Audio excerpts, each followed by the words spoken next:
Merci. Alors, vous avez été assez extraordinaire, vous avez dit des choses extrêmement sérieuses. Donc, il me reste peut-être à faire un peu le pitre pour commencer. Donc, je m'étais donné comme challenge de trouver 2 innovations auxquelles vous n'aviez pas pensé dans le thème de votre journée. Alors, le premier, c'est sur la struvite, parce que, en fait, ce que vous ne savez peut-être pas tous, c'est qu'en fait, l'un des producteurs de struvite les plus importants, c'est les chats, quand ils sont un petit peu malades.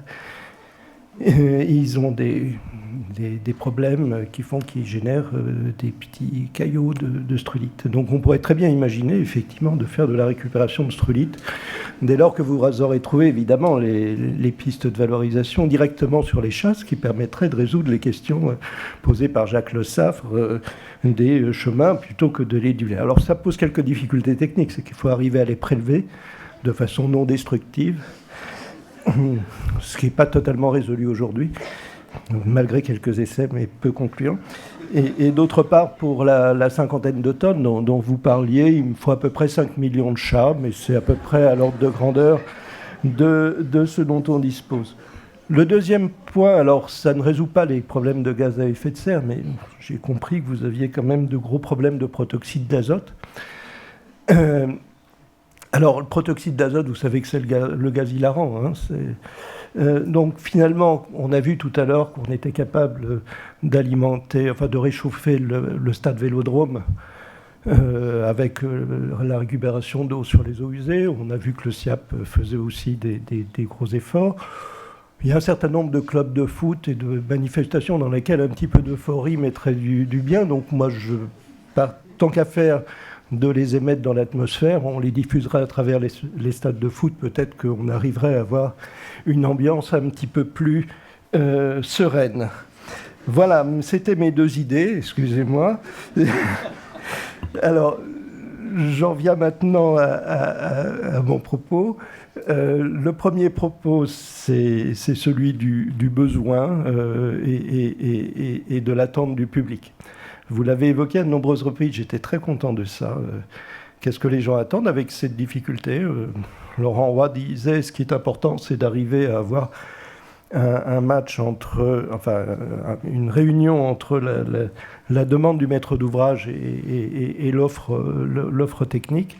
Il faut aussi arriver à avoir une vraie adéquation avec les besoins de la population tels qu'elle l'exprime. Et cette étape-là, on l'a vu à travers un certain nombre de vos messages, n'est pas la même. L'innovation n'est progrès qu'à partir du moment où elle rencontre une demande, pour faire les choses simples. Le deuxième point qui m'a frappé, c'est la difficulté de l'exercice qui consiste à essayer d'être plus intelligent.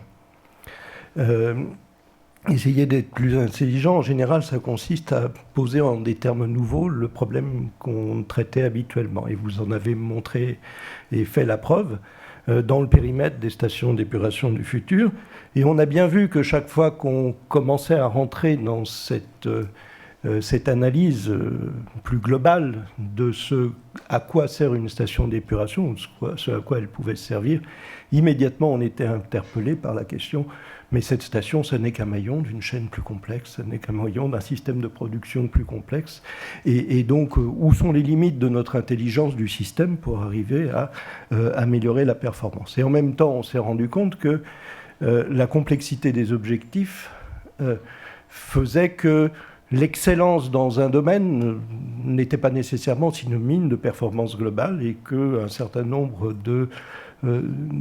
d'approches trop sectorielles, trop ponctuelles, finalement nous écartaient d'un enjeu de progrès collectif. Et ça interpelle beaucoup les normalisations, ça interpelle beaucoup les politiques sectorielles. On est dans un processus qui s'emballe assez naturellement d'amélioration des traitements les plus pointus demandés pour un certain nombre de nouveaux polluants. On a des directives européennes avec des échéances pour les micropolluants qui sont extrêmement strictes. On voit des efforts faits pour améliorer ces procédés. Tout ça est bien, mais en fait, ça va tout à fait à l'encontre de ce qu'on a dit aujourd'hui. Ce qu'on a dit aujourd'hui, effectivement, c'était de dire ces questions, il faut les traiter à la source. De toute façon, on ne trouvera pas de solution en rajoutant de la poudre de perlimpinpin éternellement à l'aval. Et quand on prend chacune de ces politiques sectoriellement, effectivement, on a une difficulté à faire la synthèse. Et notamment, on a une difficulté à faire la synthèse parce qu'on ne sait pas, et c'est normal, définir exactement quel est le périmètre que l'on considère. Donc cette station du futur, en fait, ça n'est pas une station. La station du futur, c'est en fait un système complexe interagissant qui, on va dire, pour faire simple, commence chez l'habitant. On l'a bien vu avec les mesures sur le nettoyage des habitations, sur l'utilisation des produits, et qui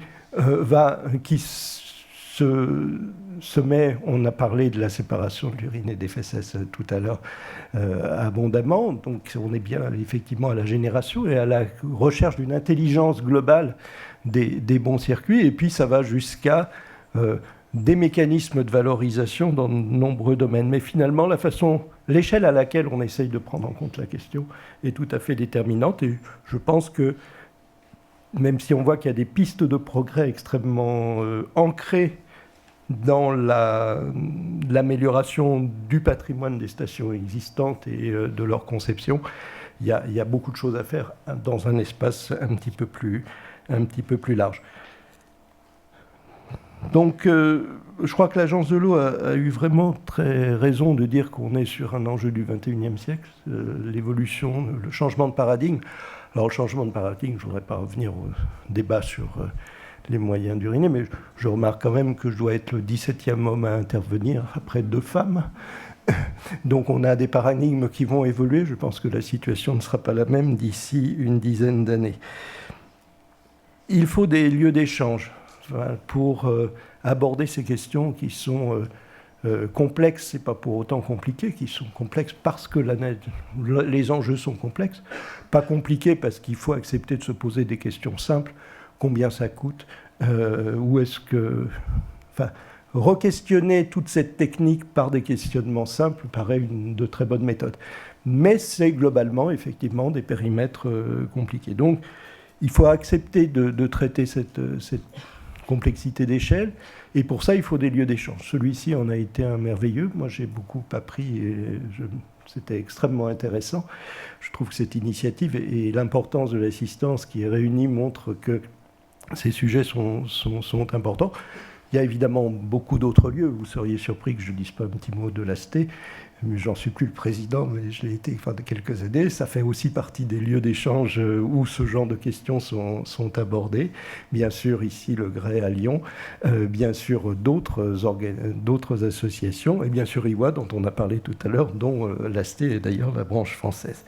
Voilà, donc il faut des lieux d'échange. Il faut continuer à questionner ces sujets et qui font voler en éclats un certain nombre de certitudes ou d'habitudes que l'on avait. Et je pense qu'on n'est pas tout à fait au bout de nos surprises à partir du moment où on accepte d'ouvrir ces boîtes de Pandore. Merci à vous. Merci beaucoup. Merci, monsieur.